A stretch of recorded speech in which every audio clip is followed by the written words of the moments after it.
எப்படி வாழ்ந்தால் சிறப்பாக வாழலாம் அப்படிங்கிறத நம்ம முன்னோர்கள் பழமொழிகள் மூலியமா நிறைய விஷயங்களை சொல்லி கொடுத்துருக்காங்க. ஆனா நாம இன்னைக்கு அந்த பழமொழிகளின் பொருளை எல்லாம் சிதைச்சு சின்னாபின்னமாக்கி சம்மந்தம் இல்லாம நம்ம பேசிட்டு இருக்கோம்.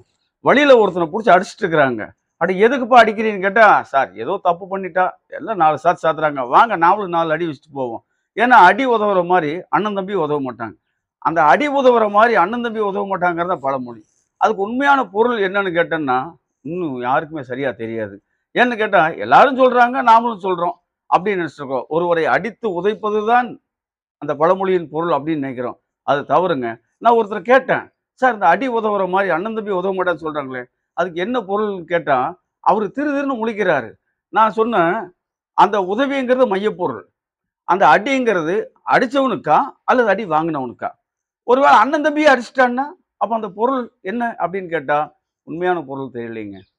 ஆனால் அடி உதவுவது போல் அண்ணன் தம்பி உதவ மாட்டார்கள் என்பதற்கு என்ன பொருள் தெரியுங்களா?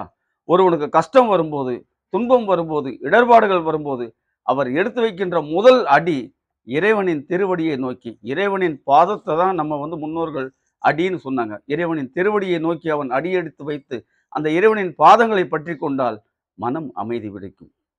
மனம் அமைதியானால் உள்ளம் தெளிவு பிறக்கும். உள்ளம் தெளிவடைந்தால் நாம் செல்ல வேண்டிய பாதை சரியாக புரியும். அந்த பாதையில் சரியாக பயணித்தால் அந்த இறைவனின் அருளை பெறும்பொழுது, இறைவனின் அடியை பற்றி நாம் நடக்கும் பொழுது, அந்த உதவியானது அண்ணன் தம்பி செய்த உதவியை விட வேறு உதவியாகவும் இருக்கும் என்பதுதான் இந்த அடி உதவுற மாதிரி அண்ணன் தம்பி கூட உதவ மாட்டாங்கிறதோட உண்மையான பொருள். இந்த நாள் இனிய நாளாகட்டும்.